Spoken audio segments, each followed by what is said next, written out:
Bonjour, bienvenue dans Disputant Doom. C'est une période dont on parle encore trop peu, le postpartum, les premières semaines, les premiers mois après l'accouchement, parfois encore plus dur que l'accouchement lui-même pour certaines mères. Si les situations diffèrent selon les femmes, le corps, lui, met au moins 1 an à se remettre de la grossesse et de l'accouchement. En première ligne, les bouleversements hormonaux et l'impact sur l'état psychologique de la jeune mère. En bref, le postpartum, baby blues ou encore dépression, la maternité, ce n'est pas toujours tout rose et nous allons en parler avec mes invités. Bonjour Anne-Laure Sasmaillot. Bonjour. Vous êtes créatrice de contenu et maman de Gaspard, bientôt 3 ans. Bonjour Cédric Rostin, vous êtes podcasteur, votre podcast s'appelle Papatriarcat, vous êtes thérapeute également et auteur du livre à paraître en janvier, Je vais être papa et père d'une petite fille de 3 ans. Votre livre, Je vais être papa, en quelques mots, de quoi allez-vous nous parler ? En quelques mots, c'est pour aider les pères, c'est ce qu'on pourrait appeler un guide de développement paternel pour aider les pères à avancer sur le chemin de la paternité avec des problématiques d'aujourd'hui, des problématiques clairement aussi engagées.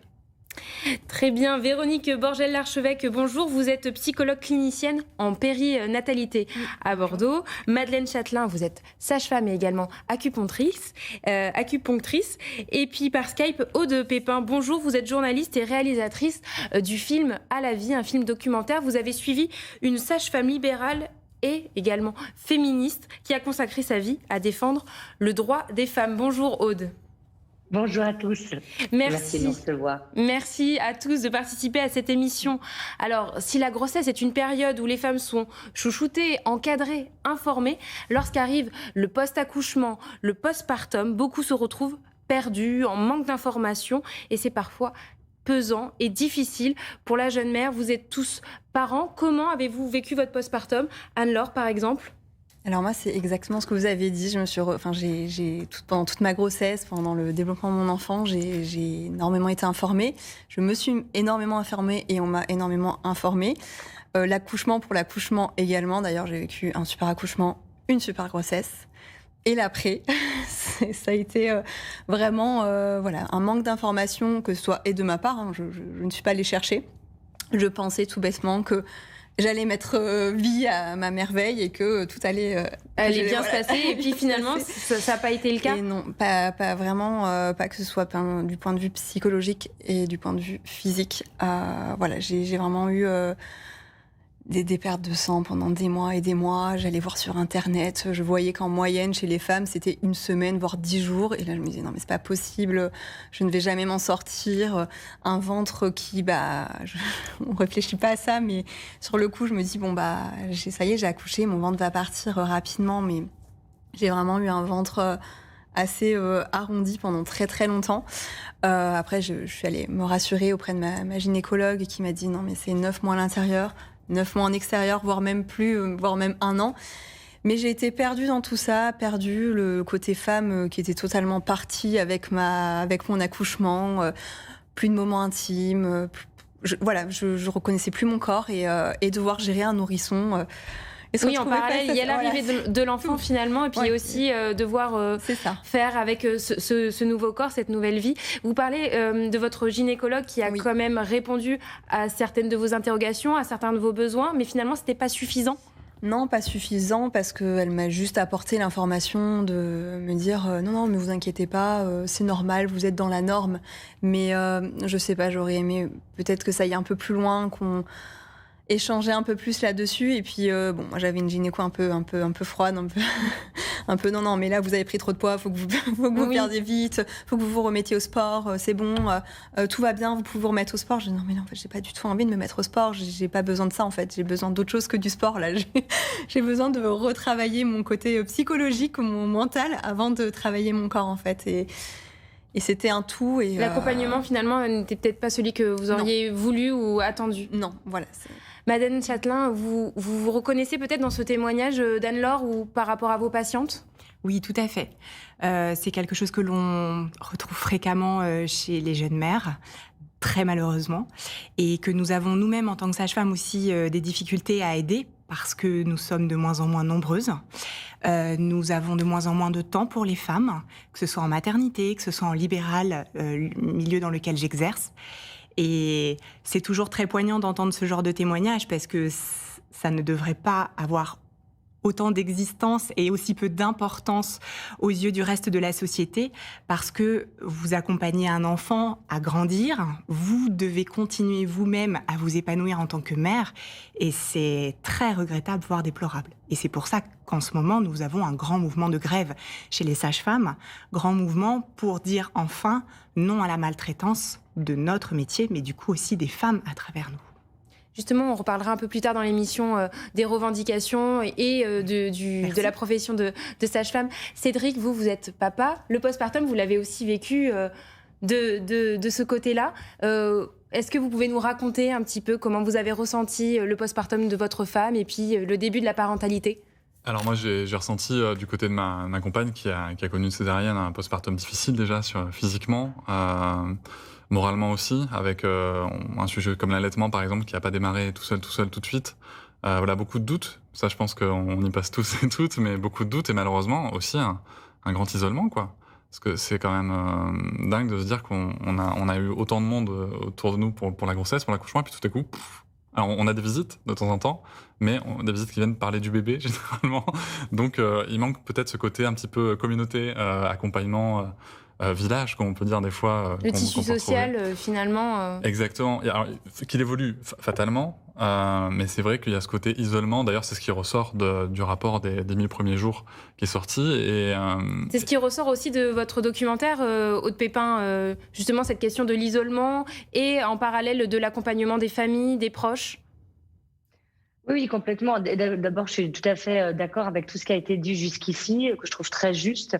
Oui, bien sûr, l'isolement, c'est-à-dire qu'en fait, moi, mon analyse, c'est la suivante, c'est-à-dire que effectivement, on est très accompagné, presque fliqué au niveau du corps, par un autre corps qui est celui du corps, qui est le corps médical, entre guillemets, tout le temps de notre grossesse, avec beaucoup d'injonctions au poids. Moi, on m'a dit, par exemple, personnellement, j'avais pris 3 kilos de plus et mon échographe m'a dit que c'était criminel ce que j'avais fait, avec des mots quand même qui sont complètement disproportionnés.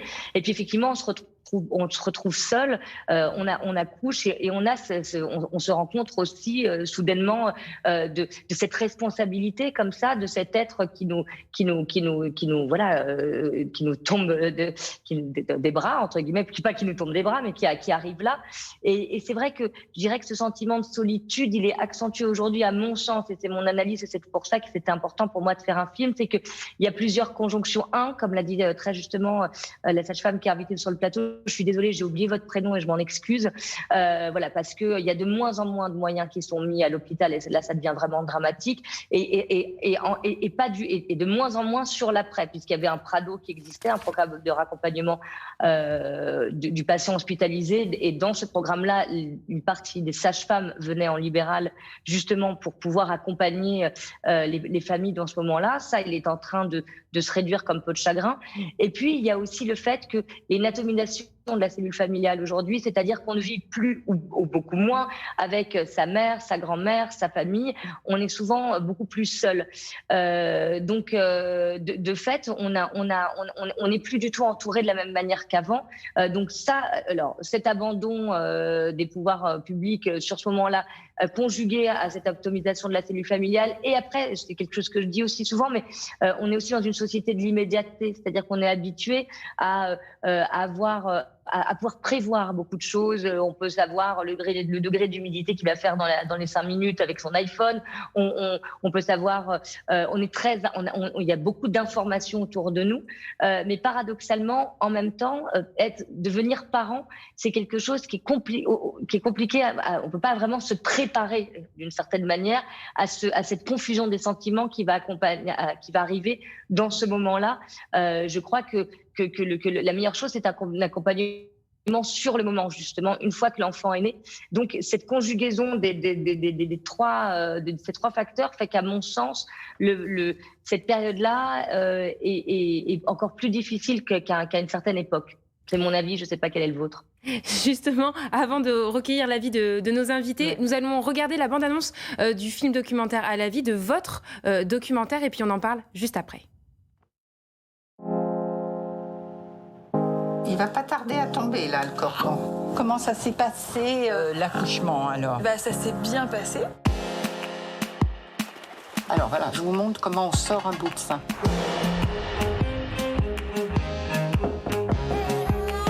Vous avez beaucoup d'amis ici? Non. Je vous mets amis. C'est très important. Il faut que tu dormes un petit peu quand même. D'accord? Vous avez la tétine, là?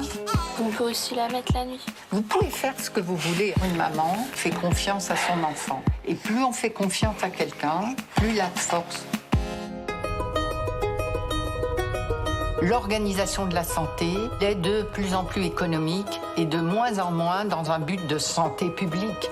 Jamais on avait le temps. J'avais l'impression d'aller me faire maltraiter. Ça n'arrêtait pas, ça n'arrêtait pas. Le flux tendu en salle de naissance, on sait ce que c'est, mais là, c'était le flux tendu tout le temps. La péridurale, elle n'est pas là pour des problématiques de douleur, elle est là pour des problématiques de personnel. L'existence de l'individu femme est écrasée. Donc, en tant que sage-femme, accompagner des femmes et vouloir leur liberté, c'est forcément militer. C'est forcément ça.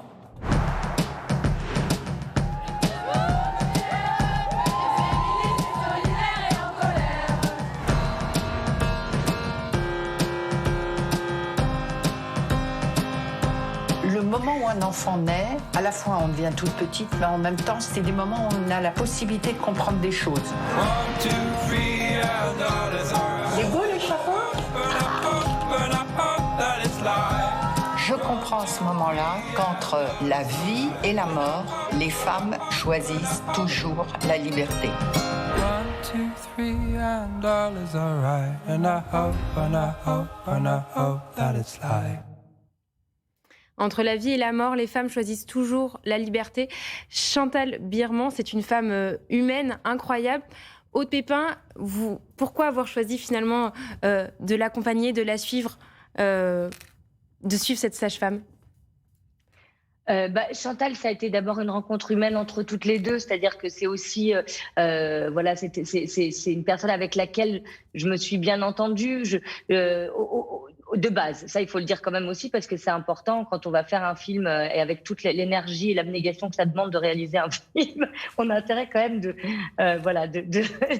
dans des bonnes vibrations avec la personne qu'on va filmer. Mais au-delà de ça, bien sûr, et on s'en fout un peu, ça, c'est que c'était une femme qui pour moi était un trésor à la fois d'idées, d'expériences, qui avait amené son métier à un niveau presque artistique d'une certaine manière. Et je crois que c'est ça qui dialogue bien entre nous. Et puis, il faut savoir que Chantal Birman, c'est une femme donc, qui a travaillé plus de 50 ans auprès des femmes, à la fois en institution, à la maternité des Lilas, mais elle a aussi travaillé en libéral. Et en fait, du coup, excusez-moi, j'ai un écho et vous m'entendez. Est-ce que vous arrivez à m'entendre ? Parfaitement, on vous entend parfaitement, oui. Aude. D'accord, pardon. Et donc, elle avait cumulé un trésor d'expérience et un regard sur les femmes qui était extraordinaire. Et elle avait également aussi eu un parcours militant très important puisque c'est elle qui elle est officier de la Légion d'honneur, c'est pas dit dans le film, mais elle a modifié la loi Veil. C'est grâce à elle et au travail de l'ANSTI, qui est une association, et à Martine Aubry qui a poussé cette idée-là qu'on peut avorter aujourd'hui de 10 à 12 semaines. C'est pas qu'elle a poussé le délai légal à 12 semaines, excusez-moi. C'est elle qui a aussi amené l'idée de l'adulte référent, etc. Donc quand je l'ai rencontrée, je me suis dit que son parcours, son engagement, ses idées qui étaient d'une intelligence et d'une philosophie assez rare devaient être gravées quelque part avant qu'elle ne parte à la retraite, puisque moi je suis d'avis de dire que justement l'expérience n'est pas du tout assez valorisée dans nos civilisations, en tout cas en France, et que justement une femme de 70 ans a tant à dire, à raconter. Là aussi, c'était un geste important pour moi aussi de créer une héroïne qui dépasse la vingtaine, qui a 70 ans, et de montrer à quel point c'était aussi un trésor d'intelligence, ces femmes-là, et qu'il fallait les regarder, elles aussi, et les écouter. C'est aussi car elles savaient précisément bien nous écouter. C'est aussi mettre en lumière cette période du postpartum. Quand vous avez décidé de faire ce film, on n'en parlait pas encore. Véronique, vous êtes spécialisée en périnatalité. Vous avez voulu en fait répondre à un besoin ? Oui, d'abord ça m'est venu parce que j'étais déjà psychologue et puis je suis tombée enceinte et j'ai eu un enfant. Vous aussi, c'est votre expérience personnelle qui a créé cette spécialité. J'avais déjà conscience du non-accompagnement des femmes d'un point de vue psychologique autour du postpartum et même avant. Mais c'est vrai qu'en vivant moi-même le postpartum, sachant que j'ai pas fait de dépression particulièrement, ça a été à peu près. Mais comme beaucoup de femmes, ça a été, mais c'était pas facile en fait. Je me suis bien préparée, je pense. Et en fait, ça nous tombe quand même dessus. Effectivement, on est responsable d'un être humain et on nous demande de faire énormément de choses. Bon, j'ai allaité et c'était dur aussi. Et puis, comme le disait Cédric tout à l'heure, on n'a plus ce village-là. Donc, on est assez isolé. Et c'est vrai que voilà, je me suis rendu compte en tant que psychologue qu'il fallait aussi agir de ce côté-là et accompagner les femmes, certes avant, mais aussi après. Et après, et là je le vois vraiment en cabinet, il y a un gros manque de suivi et d'accompagnement en postpartum pour les femmes. Elles voient leur sage-femme, elles voient leur gynéco, qui au mieux peuvent orienter vers des psys, qui sont pas forcément formés en plus. Donc, enfin, c'est très très compliqué d'avoir un vrai suivi psychologique. Ouais. Donc finalement, Madeleine, c'est l'isolement, mais c'est aussi le manque d'accompagnement, vous pourriez le dire, qui fait qu'il y a autant de malaise suite à l'accouchement, à ce postpartum, pendant ce postpartum. Tout à fait. Tout à fait. Et c'est de notre responsabilité de soignant, que l'on soit sage-femme, que l'on soit gynécologue, que l'on soit psychologue, mais il faut pouvoir dépister. Et quels sont les signaux, justement ? Les signaux, il y en a tellement, et en fonction des femmes, ça va être très variable. Mais très souvent, ces femmes-là, on n'arrive plus à les voir en cabinet. Elles ne sortent plus trop de chez elles, donc elles sont de moins en moins accessibles. Ce qui fait que pour dépister, pour pouvoir les orienter, celles que l'on a déjà dépistées, elles ont déjà fait un grand pas. Elles savent qu'elles ne vont pas bien. Et c'est celles que l'on ne voit pas parce qu'elles plongent chez elles tranquillement à domicile, sans aide extérieure, que là, il va y avoir de grosses pathologies qui vont s'installer. Et pourquoi elles n'arrivent pas justement à sortir de chez elles, à pouvoir s'exprimer ? Est-ce que c'est le tabou finalement de la maternité ? Je le disais tout à l'heure au début de cette émission, voilà, tout doit bien se passer, tout est rose, il y a une injonction au bonheur et finalement, on n'a pas le droit de dire que ça va pas ? Notre société fait que la femme enceinte est beaucoup plus idolâtrée que la femme accouchée et que le bébé. Et une fois que le bébé est né, c'est le bébé qui prend toute la place et la lumière. La femme peut facilement se mettre en retrait par rapport à sa vie sociale habituelle sans que personne s'en rende compte. Anne-Laure, c'est ce que vous avez ressenti, vous, lors de votre postpartum ? C'est exactement ça. Et alors moi, j'ai eu un facteur encore en plus, c'est que mon métier est d'être aussi sur les réseaux sociaux. Et je trouve qu'il y a une image aussi sur les réseaux sociaux où allez, on a accouché, on est déjà toute filiforme, on est heureuse, on montre notre bébé, on est dans le bonheur. Et il y a aussi ça je voyais des mamans qui ont accouché à peu près en même temps que moi, qui nageaient dans le bonheur et qui partaient, enfin du moins c'est ce qu'elles montraient. Et moi c'est un peu ça, je me suis un peu isolée. J'ai accouché en hiver en plus, donc il faisait froid. Donc je suis restée chez moi avec mon bébé. Mon conjoint qui, à l'époque, il y avait 11 jours de congé paternité. J'ai accouché vers Noël, donc en gros, il a pris ses congés à ce moment-là. Et je me suis vite retrouvée seule chez moi, pas de famille. Enfin, la famille qui n'habite pas à Paris, qui habite à plus de 500 km, donc seule, voilà, seule avec mon bébé. En plein hiver, chez moi, et l'image de plein de mamans super heureuses sur les réseaux sociaux, et en me disant que moi aussi, il faut que je montre une image de bonheur, et ça m'a clairement pas aidée. Cédric, vous partagez l'avis d'Anne-Laure. On n'a pas le droit d'être malheureux, en fait, finalement, ou en tout cas d'éprouver des souffrances, des malheurs à la parentalité, plus largement. Disons que ça vient mettre en perspective beaucoup de choses. C'est la place de la parentalité, de l'enfance dans notre société. Et forcément, dans un endroit où il faut être productif, il faut que ça vende. Le malheur, les larmes, les difficultés, ça vend pas, donc c'est pas chouette. Puis elle soulève aussi le sujet du congé paternité. On envoie les hommes vite loin des femmes, et ça joue clairement sur cet isolement et ces difficultés. Et c'est vrai que cette espèce d'idéal de perfection qu'il faut atteindre aussi, qu'on peut voir sur les réseaux sociaux, porté par des personnes plus ou moins connues, ça fait beaucoup de mal, oui, je pense.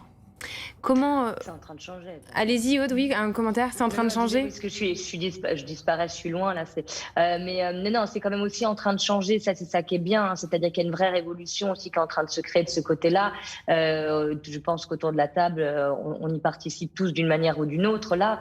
C'est-à-dire que justement, on est en on soulève les problèmes et les sentiments contradictoires de ce moment-là les uns après les autres.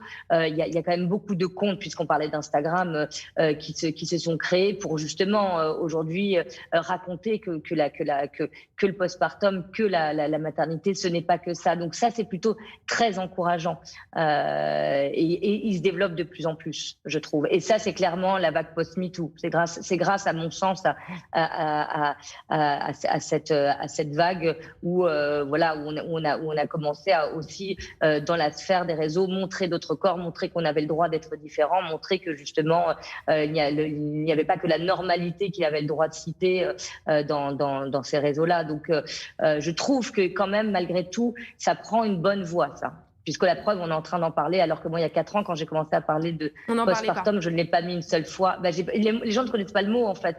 Moi, j'ai fait c'était des dossiers pour des régions, pour le cinéma, le CNC, etc. Je me parlais de retour à la maison, mais certainement pas de postpartum. Les gens ne connaissaient pas le mot. Là, on est en train d'en parler ensemble dans une émission. Donc, c'est que, voilà, ça avance quand même. Je le rappelle, le postpartum, c'est la période qui suit l'accouchement, les semaines, les mois après l'accouchement. Madeleine, est-ce que vous êtes d'accord avec Aude finalement? Est-ce qu'on en parle plus? Donc vos patientes peut-être se tournent plus vers vous ou arrivent peut-être à identifier plus quand elles ne vont pas ou osent aussi en parler? Oui, enfin, elles osent en parler. Ils osent en parler, je dirais, les couples en général, parce que, à mon sens, c'est un couple que l'on accompagne dans la parentalité. Sinon, c'est très réducteur, encore une fois. Et heureusement que en fait, les couples s'en saisissent maintenant, parce que le bateau de la périnatalité est carrément en train de couler. Donc c'est bien que ça bouge, parce qu'il faut qu'enfin on soit tous entendus. Il y a de moins en moins de soignants disponibles, il y a de moins en moins de sages-femmes. Dans les années à venir, il va y en avoir de moins en moins, parce qu'elles ne sont plus diplômées, parce qu'on ne veut plus faire ce métier. Donc il est temps effectivement que les gens se bougent. On ne veut pas plus faire ce métier par manque de moyens? Parce que faire 5 ans d'études pour gagner 1 700 € par mois en faisant des jours, des nuits, des week-ends, qui a envie de faire ça à l'heure actuelle? Ils commencent leurs études, ils ne les finissent pas toutes. 7 étudiants sages-femmes sur 10 sont en dépression. Ouais, absolument. On est dans une période très compliquée. Et si nous, sages-femmes, disparaissons, c'est la liberté des femmes qui va disparaître. Un commentaire, oui, Cédric. En fait, il y a une phrase dans le film de Aude Pépin, dans À la vie, qui m'a beaucoup marqué. Alors, je suis pas sûr de la paraphraser exactement, de la citer exactement, mais Chantal Biamant explique que la façon dont on traite les sages-femmes montre de quelle manière on traite les femmes dans la société. Et vous voyez, j'ai encore des frissons quand je la dis. C'est d'une puissance, cette phrase, en plus au moment du film où elle a dit, et je suis totalement d'accord avec ça.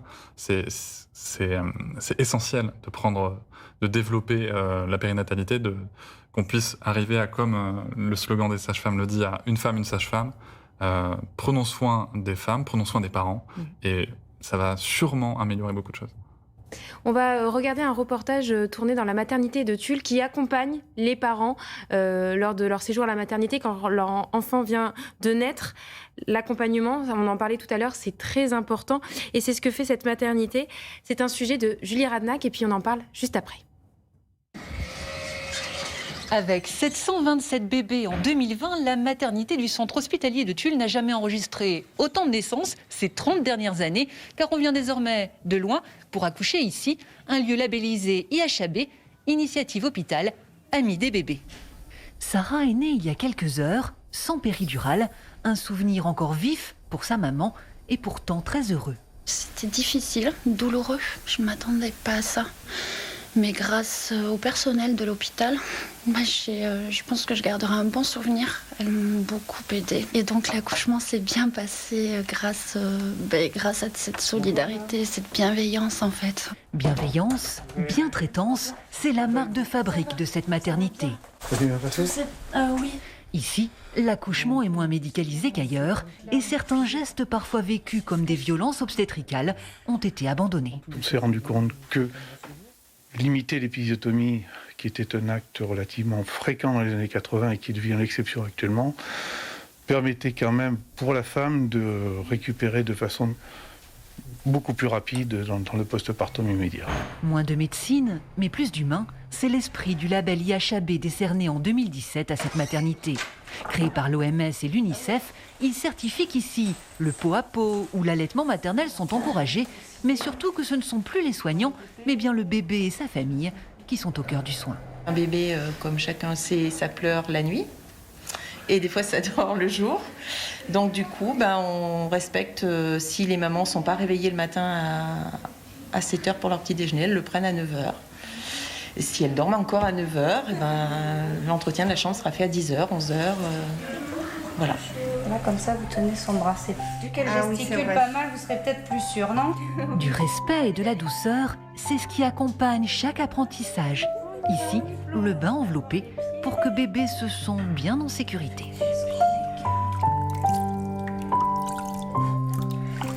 Cet accompagnement bienveillant ne se limite pas à l'accouchement ni au séjour à la maternité. Dès les premiers mois de grossesse, ici, les mamans sont préparées à accueillir leur bébé dans les meilleures conditions possibles. C'est le 8e mois de grossesse pour Élodie. Son gynécologue vérifie sa bonne santé, mais il prend aussi le temps d'évoquer la naissance à venir. Vous avez des souhaits particuliers vis-à-vis de votre accouchement? Vous avez fait un projet de naissance éventuellement? Le projet de naissance, c'est un document où les parents indiquent leurs vœux pour l'accouchement. Clampage tardif du cordon, péridurale ou non, des souhaits discutés en amont. Généralement, ce qu'elle demande souvent, c'est plutôt un accouchement plutôt le plus naturel possible. Et c'est vrai, c'est ce qu'on fait ici en règle générale, tout en respectant certaines règles de sécurité, bien sûr. Une écoute que les futures mamans retrouvent aussi dans les nombreuses activités, soins proposés par les sages-femmes. Yoga, hypnose et bientôt acupuncture. Ici, l'objectif, c'est de prendre soin des familles avant, pendant et après l'accouchement. Un dévouement qui suscite ce boom des naissances, donc, et des centaines de merci. Ça nous conforte en se disant que, voilà, on fait les choses bien. Le label IHAB est accordé pour 4 ans. En mars, c'est un groupe d'experts qui viendra ici durant 3 jours pour décider ou pas du maintien de cette certification. On le voit dans ce sujet, un accompagnement moins médicalisé, plus humain pendant l'accouchement et pendant le séjour à la maternité. Mais qu'en est-il pour le retour à la maison, pour le postpartum? Anne-Laure, est-ce que cet accompagnement et cette bienveillance, tu l'as ressenti pendant cette période du postpartum, les semaines et les mois qui ont suivi ton accouchement? Alors, en postpartum, pas du tout. Pas du tout. Non, du tout. Alors, effectivement, très bien accompagnée pendant la grossesse. J'ai eu d'ailleurs des cours de préparation à la grossesse, à l'accouchement, qui ont été super. J'ai fait 6 ou 7 cours. Mais je pense que ça aurait été judicieux de prévoir le dernier cours sur le postpartum. Mais c'est vrai qu'on est lâché, on nous dit allez, partez avec votre bébé. On est content de retourner chez nous et d'arriver chez nous. Mais après, c'est la découverte. Et j'aurais aimé être prévenue sur certaines choses, rien que sur des petits aspects techniques pour prévoir un peu tout ça et me préparer psychologiquement. Savoir que ça pouvait être difficile. Voilà. Pourtant, il y a des consultations qui se font à la maison. On parle du Prado, Madeleine, mais c'est pas suffisant finalement ces visites. Alors, c'est pas suffisant d'une part, et d'autre part, comme le disait Aude Pépin, c'est en voie de disparition. Le fait que ce soit organisé par l'assurance maladie, ce qui fait que les femmes se retrouvent elles-mêmes à rechercher une sage-femme libérale pour l'accompagnement à domicile. Donc, soit elles en ont déjà une en amont et ça facilite la surveillance. Et il y en a qui n'ont pas eu accès à ces soins-là en anténatal et qui, du coup, sont un peu dans la nature en postnatal. Et très clairement, vu les plannings et nos agendas en ce moment en libéral, vu le verrouillage dans beaucoup de régions de la sécurité sociale sur l'installation des sages-femmes libérales, eh bien, rien que pour la fin de la semaine, dans notre cabinet, on a dû refuser 3 femmes en post-accouchement. On ne peut pas, on n'a plus le temps, on n'a plus la capacité de prendre soin de ces femmes-là si elles n'ont pas déjà initié un suivi avant. Ce qui fait qu'on a beaucoup de femmes dans la nature sans suivi à domicile, qui ne sont peuvent laissées pas presque à l'abandon, on peut le dire. Tout à fait. Aude Pépin, vous acquiescez les propos de Madeleine? Oui, tout à fait, exactement. Je suis tout à fait d'accord avec Madeleine sur beaucoup de points. Le film fait 1h18 à la vie et en fait, ça correspondait à peu près à la durée des visites que faisait Chantal Birman chez les familles. Mais c'est très rare en fait de pouvoir rester entre 1h et 1h30 pour une sage-femme parce que déjà, il faut savoir qu'elles sont très peu payées pour ces déplacements-là. C'est environ 50 €. Vous me dites, Madeleine, si je me trompe, avec le déplacement compris, l'essence, naissance, les PV, compris également, parce qu'en plus, il n'y a pas de place réservée, par exemple, pour les sages-femmes. C'est que du détail, mais c'est du détail qui en dit long sur le traitement de ce moment-là. Et du coup, Chantal Birman pouvait rester autant de temps aussi parce qu'elle était déjà retraitée. Une retraitée qui touchait 1 400 € après un 3/4 temps toute sa vie, pendant 40 ans en salle de naissance, de jour comme de nuit, pour vous dire un petit peu. Donc, effectivement, c'est à la fois compliqué pour les sages-femmes de pouvoir prendre du temps avec les mères, et je crois que et donc du coup de pouvoir développer aussi ce qu'est leur métier, c'est-à-dire la physiologie, la véritable écoute de l'autre, puisque finalement les sages-femmes rendent leur noblesse à l'écoute de l'autre réellement, mais on leur vole cette noblesse-là aussi, puisque effectivement il y a une désertion effectivement de la profession, c'est vrai. Alors ce que je voulais vous dire, c'est que dans les séances, je vois beaucoup de femmes qui me disent mais moi j'ai quand même très envie de devenir sage-femme. Les femmes adorent ce métier, donc en vrai il suffirait pas grand-chose pour ramener, j'en suis absolument certaine, beaucoup de femmes vers ce métier-là. Voilà, un peu plus d'argent, même beaucoup plus, parce que là il y a quand même beaucoup de chemin à faire, mais je crois pas qu'il y ait de crise de vocation du tout, au contraire de la sage-femme. Je crois juste qu'il faut remettre des choses en place pour leur rendre leur métier d'ailleurs, je dirais tout simplement. Madeleine, vous êtes d'accord avec ce que dit Aude Pépin ? Oui, tout à fait. Moi, j'ai beaucoup de patientes qui veulent devenir sage-femme à la suite de leur maternité. Justement, avec ce manque, où elles voient le gap du passage de l'un à l'autre. Elles ont envie aider d'autres femmes. Tout à fait. Mais par contre... Mais c'est toutes les études médicales qui sont très difficiles d'accès. Les passerelles n'existent pas. Ensuite, il faut s'autofinancer. Enfin, c'est très, très compliqué. Tout est très lourd pour accéder au monde médical globalement, que ce soit être médecin, être sage-femme ou être dentiste. Donc, c'est très compliqué. Si on revient justement à cet accompagnement postpartum, on le voit, il y a des difficultés du côté des sages-femmes. Alors, quelles seraient les autres solutions ? Cédric, vous avez peut-être une idée ? Je suis sûre même que vous avez une idée. Moi, j'ai une idée forcément qui me tient beaucoup à cœur pour avoir milité sur le sujet, c'est celui du congé paternité, qui a certes été doublé. On connaît bien cet élément de communication. Mon Dieu, on a doublé le congé paternité, qui est passé à 28 jours au 1er juillet 2021. Mais bon, on partait déjà de quelque chose de très faible. Et puis, il faut... comme l'a dit Boris Cyrulnik, qui est le président de la commission des 1000 premiers jours, c'est un pas, c'est un petit pas, et il en faut beaucoup plus. Et surtout, ce qu'il faut, c'est prendre en compte tout l'aspect important de ça. Il y a certes le postpartum, il y a aussi des sujets de parité et d'égalité hommes-femmes qui sont en jeu. Complètement. Et c'est important que les hommes prennent le sujet. C'est très très important de le faire, tout en n'oubliant pas qu'il y a des femmes. Je vois qu'il y a Parents et féministes sur l'écran juste derrière vous avec sa présidente Amandine Ancevic. Et il se trouve qu'une personne de Parents et féministes qui s'appelle Violaine Dutrot a extrêmement bien étudié le sujet dans son livre Maternité, Paternité, Parité. Et il faut augmenter, il faut se caler sur des modèles qui existent déjà. L'Espagne, par exemple. L'Espagne est passée de 2 semaines à 8 semaines, puis à 16 semaines maintenant, en augmentant année par année, en pleine crise sanitaire. Et la proposition de Violaine Dutrot dans son livre que je rejoins à 100%, c'est qu'en France, il faudrait qu'on cherche qu'on arrive à atteindre le modèle d'un congé paternité qui soit équivalent à celui de la mère, qui pourrait être augmenté aussi, soit dit en passant, équivalent à celui de la mère, correctement rémunéré, avec 8 semaines obligatoires en sortie, juste après l'accouchement, et 2 semaines obligatoires après la reprise de la mère, afin de lui permettre de reprendre le travail dans les meilleures conditions possibles. Exactement. Véronique, donc vous êtes psychologue clinicienne en périnatalité, je le rappelle. Vous êtes d'accord avec ce que Cédric propose ? C'est une solution qui pourrait peut-être aider les mères, les accompagner au mieux, éviter peut-être des dépressions postpartum ? Alors, c'est un début de solution, en tout cas, effectivement. Je pense que si on peut enfin permettre aux pères d'accompagner leur enfant et leur femme dans le postpartum, bien sûr que c'est un bon début. Ça ne serait pas suffisant. On a parlé de la place des sages-femmes, l'accompagnement psychologique aussi. Les psychologues ne sont pas du tout présents, finalement. On a vu ce petit reportage là sur la maternité IHAB.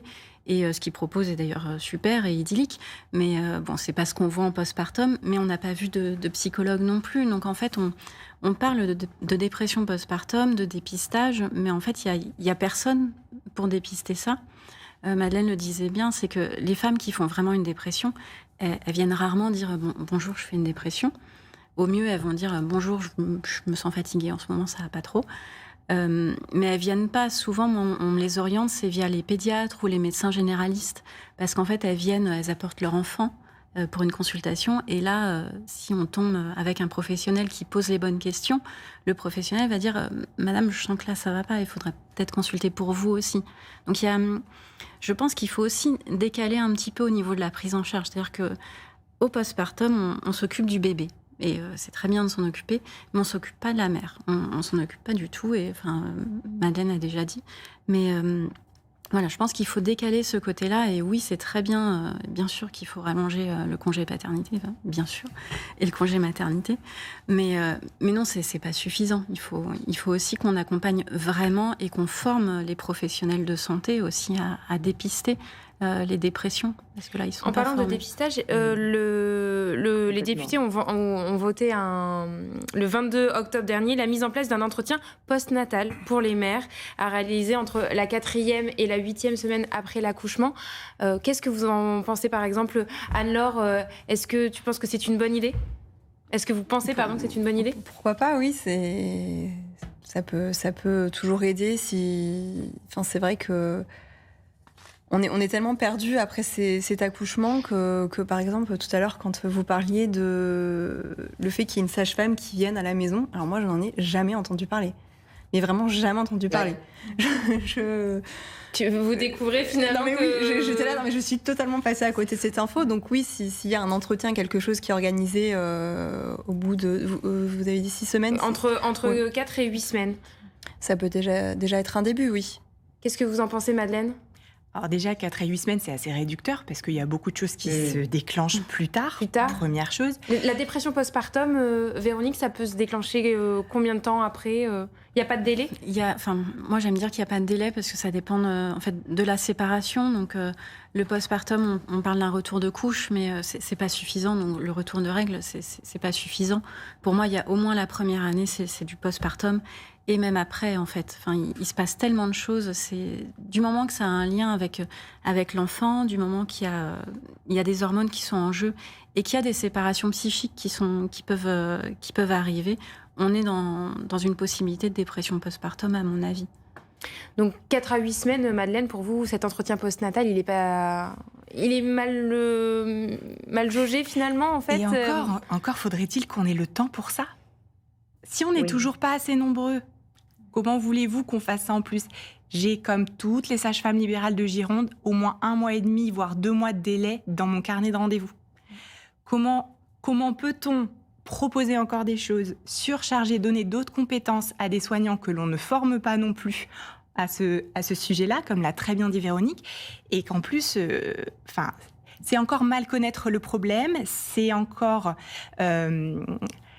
limiter les femmes à certaines choses. Si on est toujours en train de mal accompagner les couples en anténatal, c'est pour toute la suite. C'est pour l'accouchement, c'est pour le postpartum, c'est pour la parentalité que l'on met des problèmes, que l'on met des bâtons dans les roues aux familles. Parce qu'en ce moment, on en est là. On met des bâtons dans les roues des familles. Nous allons regarder un reportage justement qui parle de votre métier, de votre profession, sage-femme, pour ceux qui connaissent peu ou pas assez bien ce métier. Puis on reparle justement de toutes ces problématiques. Voilà, super, génial. C'est génial ce que vous faites. Ne lâchez pas, c'est super. Morgane Chaubet, j'ai 34 ans et ça fait 11 ans que je suis sage-femme. On fait quand même ces métiers-là par amour et par vocation. Voilà, soufflez. Soufflez tout par la bouche. Voilà, lâchez tout. Et on va y aller. C'est vrai que moi j'ai une petite préférence quand même pour la salle de naissance, pour vivre les accouchements et le déroulement du travail. Super, allez-y encore. Là ça progresse bien. Encore un peu. Allez-y, courage, courage, courage. Émotivement, on absorbe quand même malgré nous les émotions de nos patients parce qu'on les accompagne, on essaie de les accompagner au mieux et au plus proche. D'intervenir à un moment si particulier et quand même il y a une magie dans la naissance et on se sent très très privilégié d'être acteur avec eux à ce moment-là. Regardez qui est là.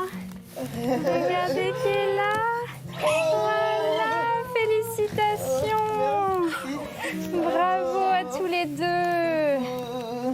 C'est vrai que nous, les sages-femmes, on a la particularité d'être peu nombreuses quand même. Il y a peu de sages-femmes par rapport au flot d'infirmières ou de médecins. Et donc, on est une profession qui est peu connue, mal connue, et souvent, du coup, qui n'est pas reconnue.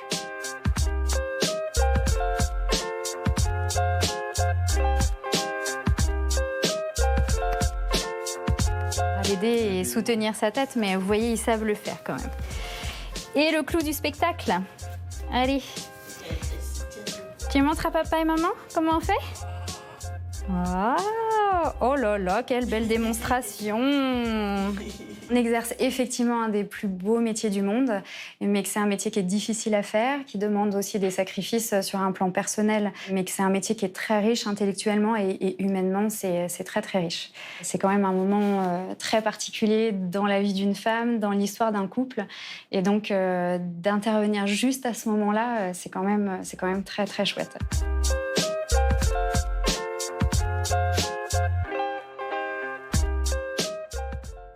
Un métier mal connu et donc pas reconnu, ce sont les dires de cette sage-femme, des propos recueillis par nos confrères de France 3 Strasbourg. Madeleine, est-ce que vous êtes d'accord avec cette affirmation ?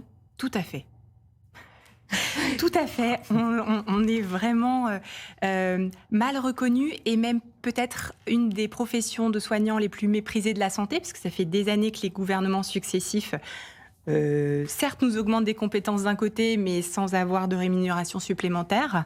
Et c'est pour ça qu'il y a beaucoup de sages-femmes qui quittent le navire. Et c'est parce que vraiment, elles n'abandonnent pas les femmes, mais elles se sentent tellement mal et tellement maltraitées elles-mêmes en tant que professionnelles, mais que femmes aussi, parce que c'est quand même une profession très, très féminine.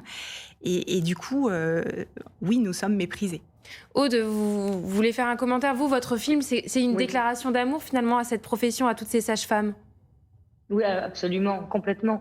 Mais justement, vous voyez, dans vos reportages, vous voyez, profession sage-femme, c'est effectivement ce que vous avez montré, c'est ce qu'on connaît de la sage-femme. C'est-à-dire, c'est la sage-femme qui est en salle de naissance et qui va s'occuper. Voilà. Mais moi, ce que je voulais montrer aussi avec ce film, c'est que la sage-femme, elle a justement énormément de compétences. C'est des femmes qui peuvent nous accompagner depuis nos règles à notre ménopause, en passant par l'IVG, en passant par justement ce retour à la maison. Moi, à l'époque, quand j'ai commencé à travailler sur ce documentaire, le Prado, justement, c'est-à-dire les visites justement à domicile en postpartum, n'étaient employées que par 54% des familles. Donc c'était aussi pour faire connaître quelque part ce service-là. Aujourd'hui, voilà, tout le monde y a encore le droit, et c'est important que les gens le sachent là sur dans cette émission aujourd'hui avec le film, etc. On a encore le droit. Simplement, effectivement, malheureusement, on doit trouver notre sage-femme toute seule, etc. Mais ce sont des consultations qui sont remboursées par la sécurité sociale. Je crois qu'il y en a 3 ou 4, c'est ça, dans les 12 semaines, on est d'accord ? Il y en a le nombre qu'il faut dans les 12 jours après. Dans les 12 jours, pardon. Après l'accouchement. Ce qui fait que c'est très court. Hein. Si vous avez un deuxième enfant, vous serez au courant, au moins que vous avez le droit à ça. Au courant, mais 12 jours, c'est court. C'est très court. Voilà. Mais voilà. Mais en tout cas, c'était aussi pour montrer que ce n'est pas la sage-femme, ce n'est pas seulement la sage-femme de la salle de naissance, mais qu'elle a aussi beaucoup d'autres qualités et d'autres possibilités d'intervention à nos côtés. Quelle autre initiative pourrait être mise en place justement pour accompagner au mieux ces femmes, accompagner au mieux les parents, pour aider aussi les sages-femmes ?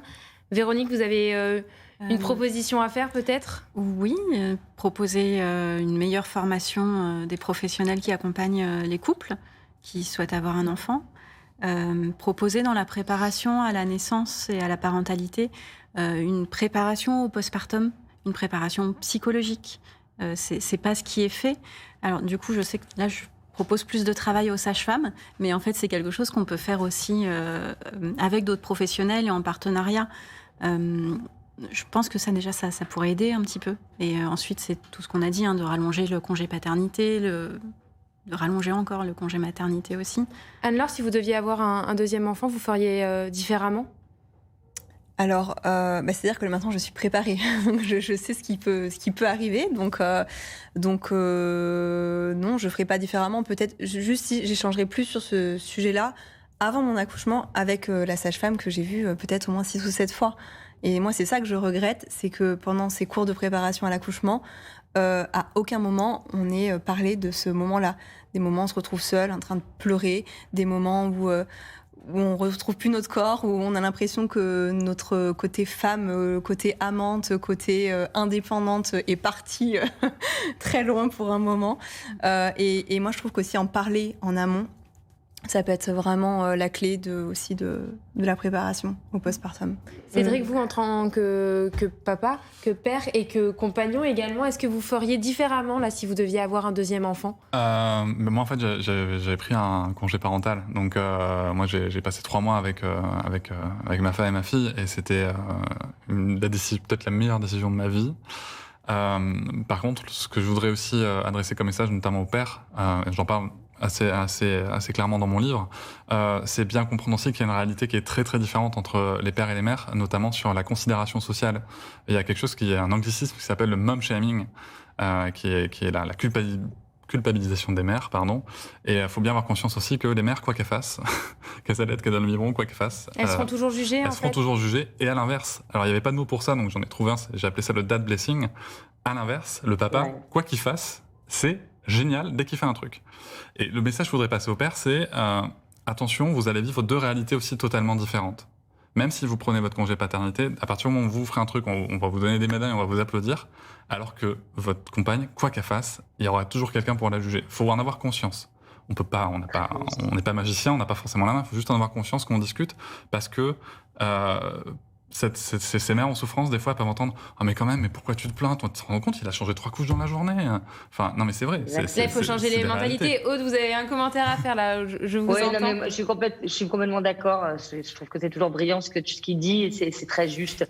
Non, moi, par rapport moi, je crois que l'accompagnement, en tout cas, ces visites à domicile, c'est ça que moi, je proposerais, vraiment au maximum. Je crois qu'il aiderait vraiment pour le postpartum, c'est-à-dire effectivement une multiplication et un allongement du remboursement de ces visites à domicile, parce que comme le dit très bien Chantal Birman, c'est à domicile qu'on voit ce que vivent les gens, c'est-à-dire qu'on voit aussi où ils habitent, et comme elle le dit aussi, c'est-à-dire que quelqu'un qui est vraiment sous la couette et en dépression, elle ne sort pas de chez elle, cette femme-là. Donc à domicile, à l'hôpital, en institution, tout le monde a la même robe, la même chemise de nuit, et la pauvreté, les états, même les violences qui peuvent être à la maison, etc. On peut pas les voir de la même manière. Le domicile permet vraiment ça aussi. Donc pour moi, c'est voilà. Et puis c'est aussi évidemment la formation des sages-femmes à travailler dans le film. Ce qu'on dénonce,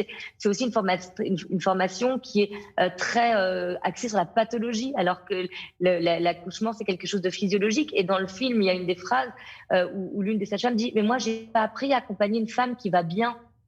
Donc c'est quand même assez dramatique.